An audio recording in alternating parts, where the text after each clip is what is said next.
Yeah, I came today. I just wanted to talk about this Shador Sanders. Like,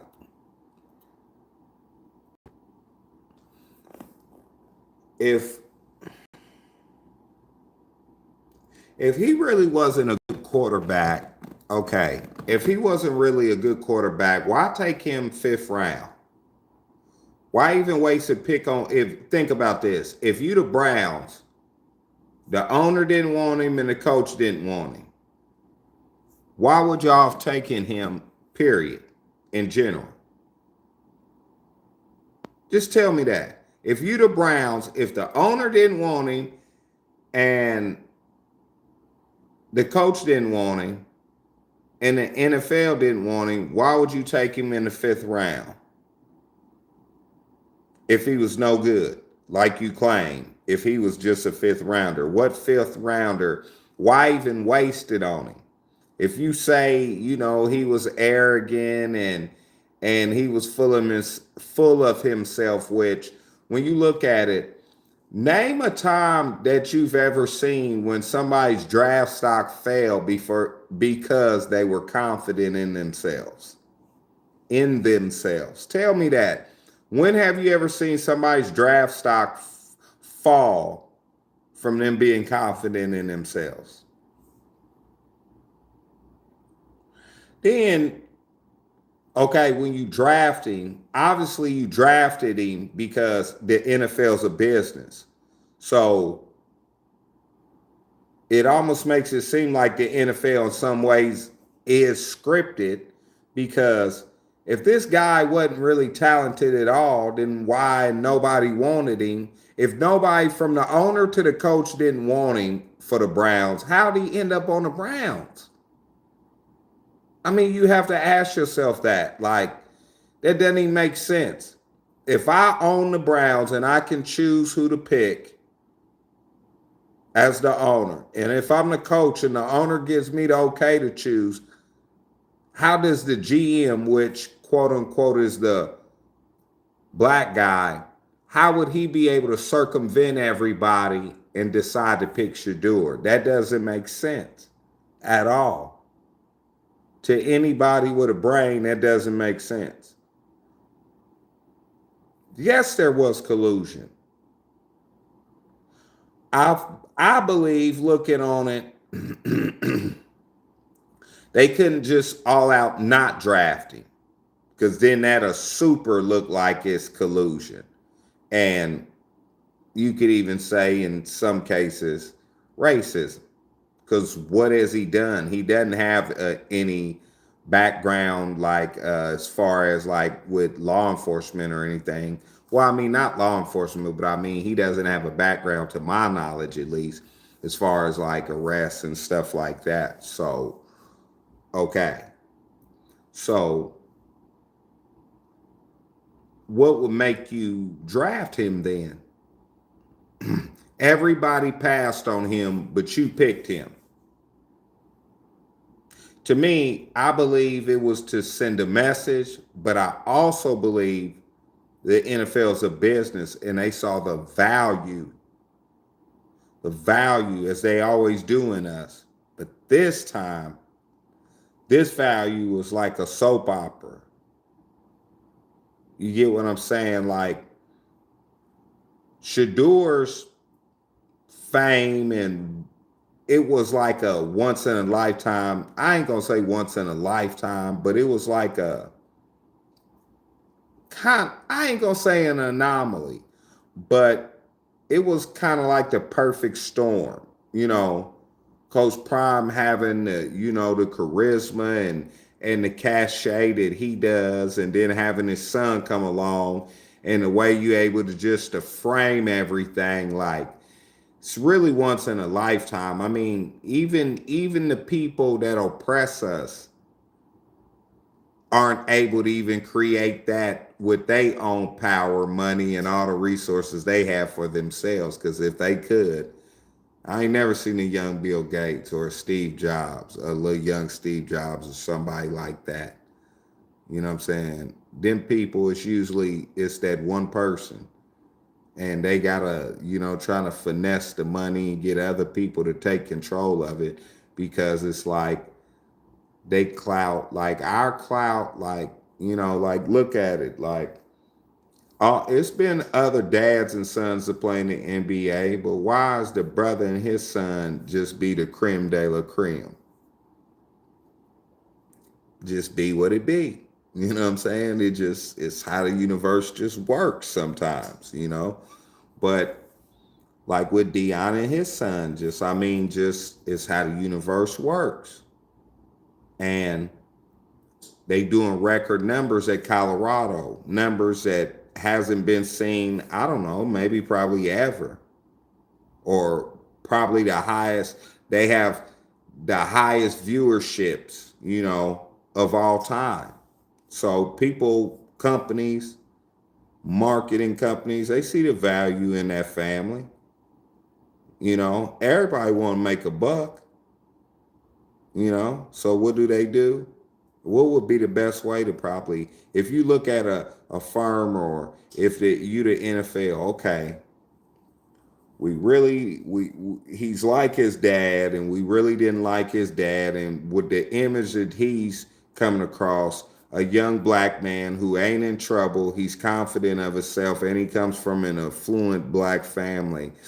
That ain't who we want to face of the NFL. And this brother ain't went to jail or nothing, but he's still not who we want to be the face of the NFL. So what's the way it can work best for us to exploit him and then put him against all odds? So it's almost like a TV series, like The Running Man. Oh, like they always got think tanks. Somebody, you know what? They can always come up with something oppressive. Let's send him. NFL allegedly got together. What's the worst place we can send a quarterback in the NFL? Cleveland. Let's send him to Cleveland. That's the best place to send him if we want to make it look like we giving him a chance, but at the same time, we're giving him the most unsurmountable odds that we can give him without making it look like we trying to ruin him. So we send him to Cleveland. And then you just watch how nowadays viewership, like people watching, is currency. What other team other than the Dallas Cowboys in the NFL, like a team who's not like a Super Bowl contender, what team is getting talked about more than the Cowboys or the Browns this season? Other than a Super Bowl contender. Like, if you're not really talking about who, really, if you're not talking about a Super Bowl contender, the only other teams you're talking about is the Browns. And who was the team that I said before? I lost my train of thought. But yeah. But when you look at it that way, it's like, yeah, they wanna monetize the eyes on Shador, because they know Shador has, even though Shador's, and see, that's the thing about the NFL. The NFL's always been good with the shield being bigger than any one player. But Shador, because of his father's legendary status, is one of the few cases, like an anomaly, to where the brand is bigger than the shield as far as Shador's ethnic viewership. And even with some viewership that's not of his ethnicity, just because of his father's super once in a lifetime legendary greatness. So, it's kind of once in a lifetime type thing, but even still, they found a way to monetize and market enslavement, or shall I say, oppression with Shadur in sports. Like, that's how diabolical this machine works against people of color a lot of times. Like, well, all the time, because that's what a lot of think tanks do. They're always trying to find a new way to keep their foot on your neck, as these young kids say. You know, like Shadur. They put him, and that's what makes Tupac the best rapper of all time, because all his songs apply like forever and centuries, against all odds. You know what I'm saying? That's one of his songs, Against All Odds. That's what Shadur's going through.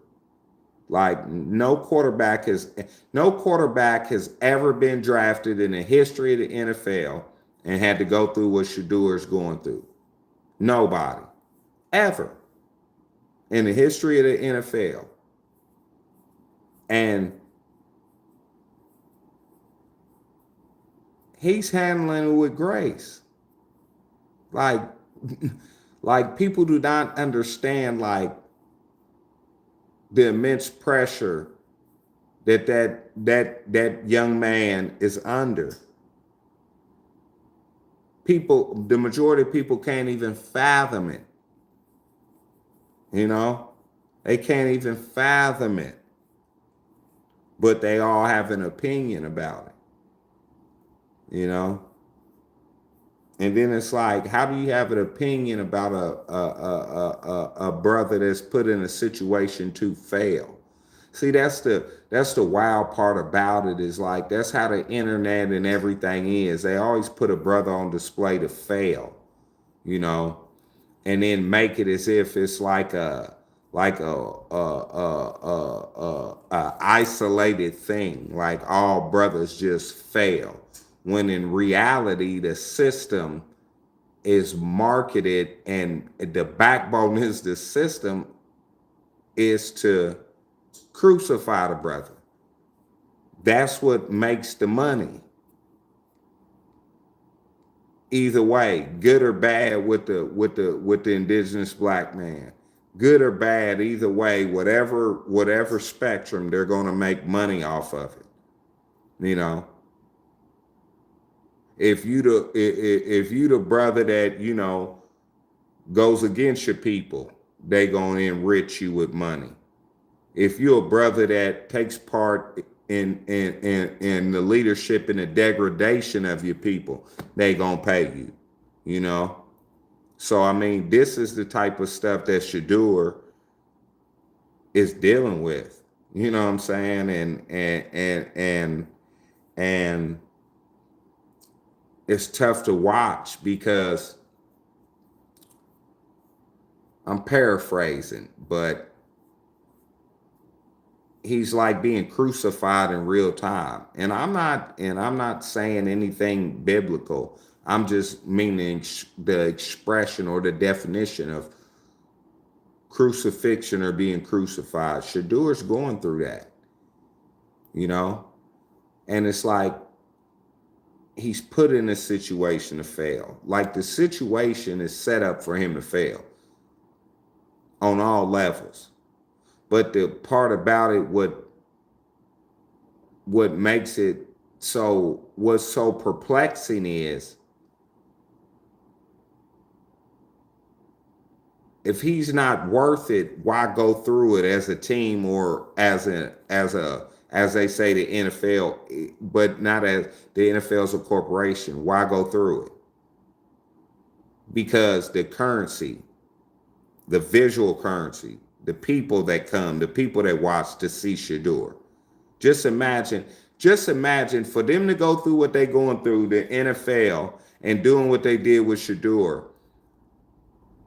How much currency do you think him and his family is bringing, him and the legacy of his father is bringing to the NFL coffers and to corporations? into marketing, you know, and stuff like that. Like it has to be $1 billion or more. When have you ever seen this? Even when if you want to say Archie Manning, great. He didn't do this with Peyton and Eli.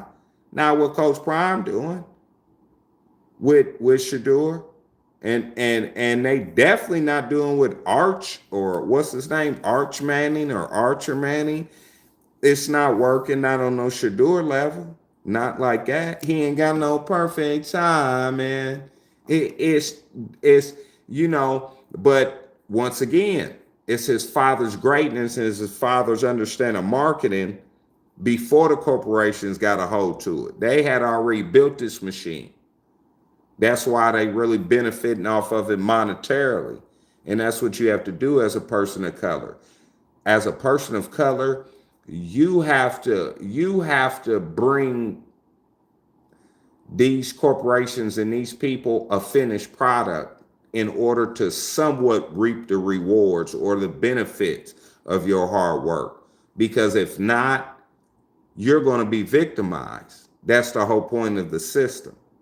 And the system is on the backs of, unfortunately, a lot of men of color. You know, you look at the NFL, you look at the NBA, at least in the NBA, they have a lot more say than the NFL. The NFL is just a plantation, I guess you would just say, because I mean, and that's the funny part about it is, it's like in the American lexicon, they want to make it seem like because you're getting paid, in no way can you be mistreated, or there's no way you could be victimized or be a victim because you're being paid for something, which doesn't even, that's oxymoron. It doesn't even make sense, you know. But at the same time, that's the Shador situation. He's being victimized, but at the same time, he's being profited off of at the same time. But yet at the same time, the propaganda is making it seem like he shouldn't be there in the first place. So if he shouldn't be there in the first place, then why is he there? See, this is all theater, you know. So when you think about the NFL, is it a business? Yes. Is it scripted? It has to be. It's like pro wrestling. The NFL has to be like pro wrestling, because why would the NFL even waste their time with Shador? If he's no good and he's a 5th round pick talent, how many 5th round picks in NFL history have ever done anything? None. So why would any team waste their time even drafting him at all, other than it's currency with him? They know it's some monetary benefit. If there's no way, if he's a 5th round pick, what 5th round pick has ever done anything in the NFL? So why would you draft Shador unless there's some type of monetary value for the NFL, or monetary equity, or some type of equity in Shador for the NFL to exploit or benefit from? I mean, that's not rocket science. I mean, anybody with a brain can see that. Like, okay, y'all paint it as he's really no good and he's arrogant, but then at the same time, somebody still drafted him.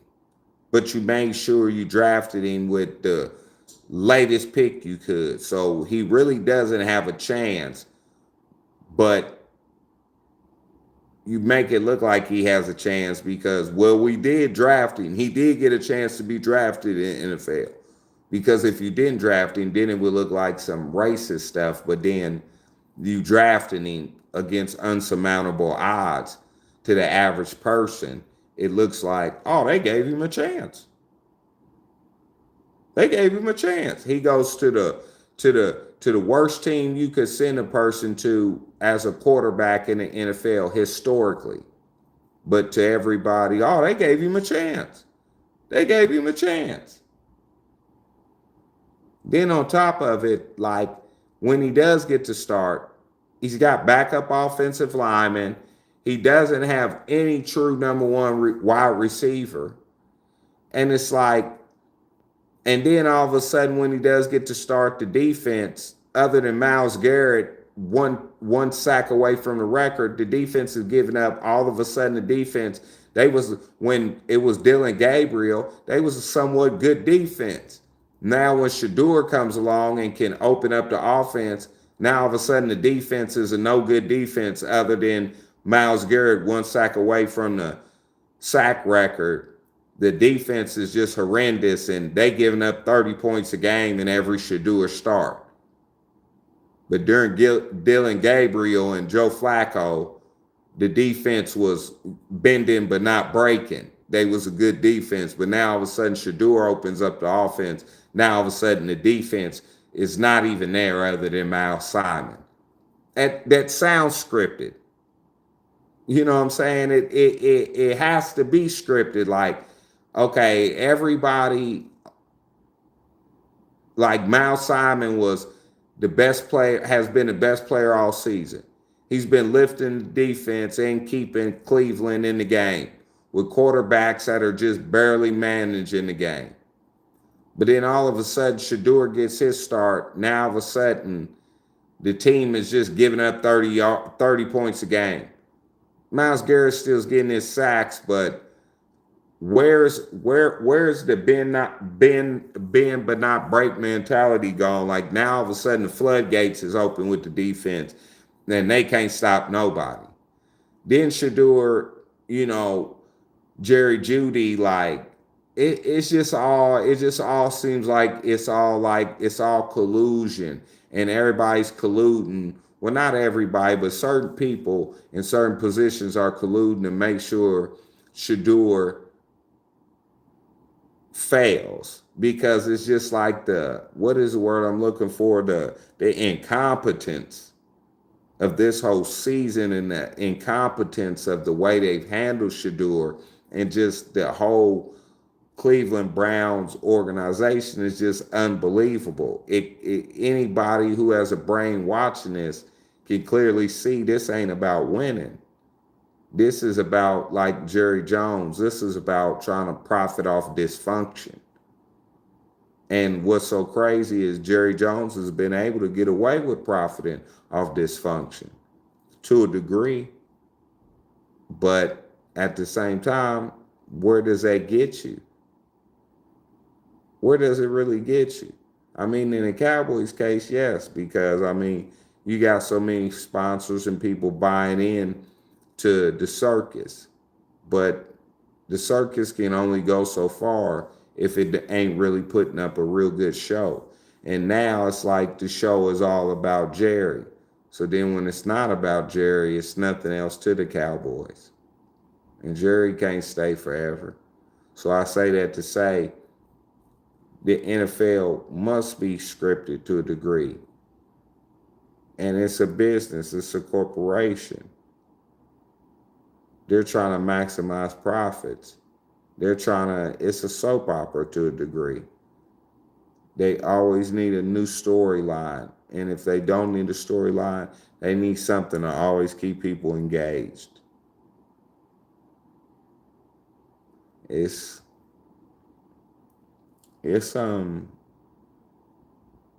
like Rome. It's like the Colosseum. That's what they say it is, the modern day Coliseum. It's to just keep people,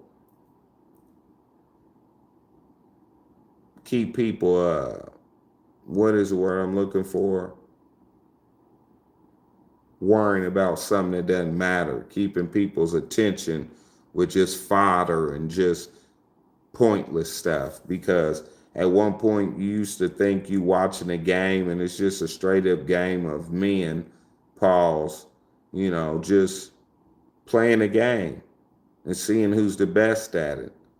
But then once you add in the money, it's like now you realize, is the NFL a game, or is the NFL, it's a business, but is it a soap opera? Is it pro wrestling? really seems to be like it's pro wrestling, you know. That's my take on it more as I watch it, especially with the Shadur situation. It's like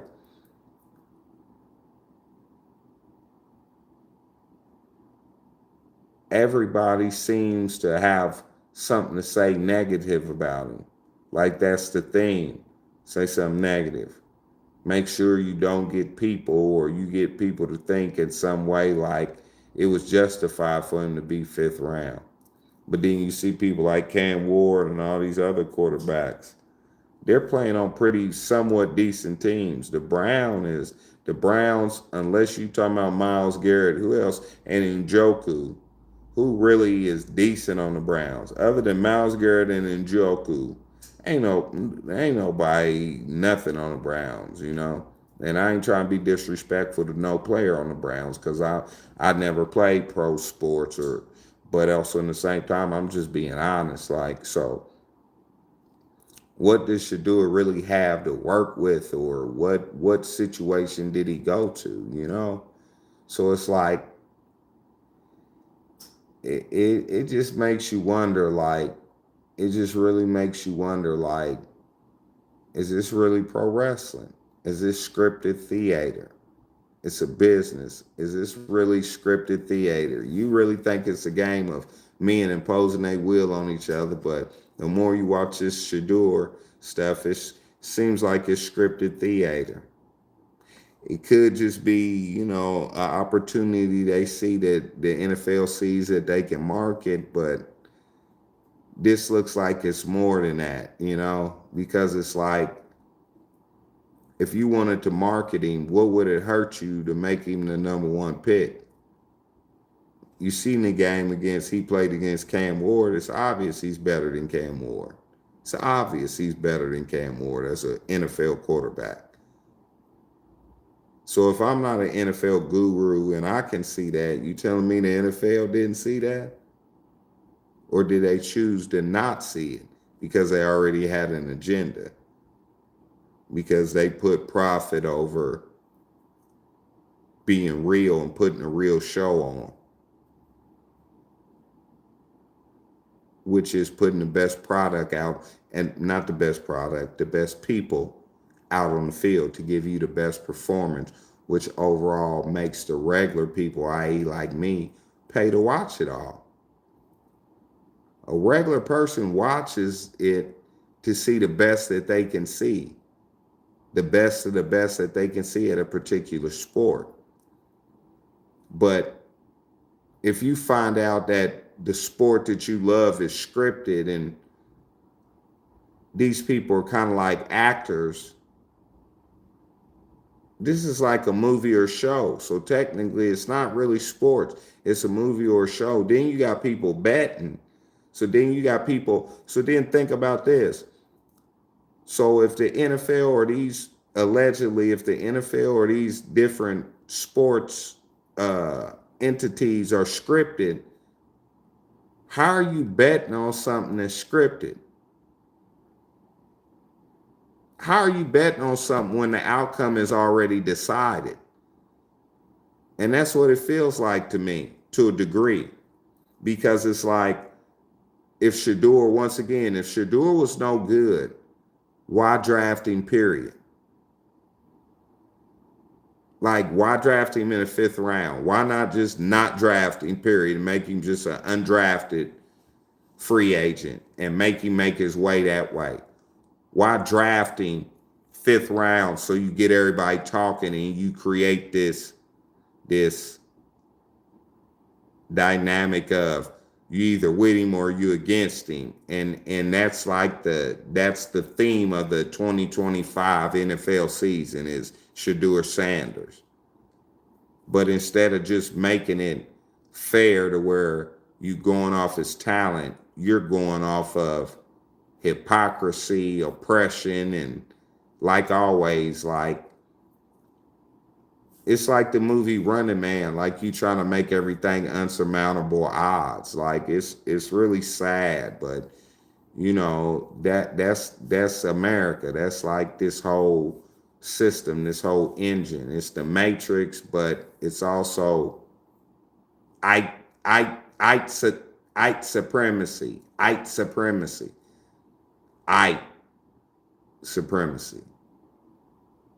You know what I'm saying? So it's wild, but I just had to drop this video just for real because I felt like this all needed to be heard about Shadur and just this whole situation. I mean, it's not normal, and it's really something to be studied.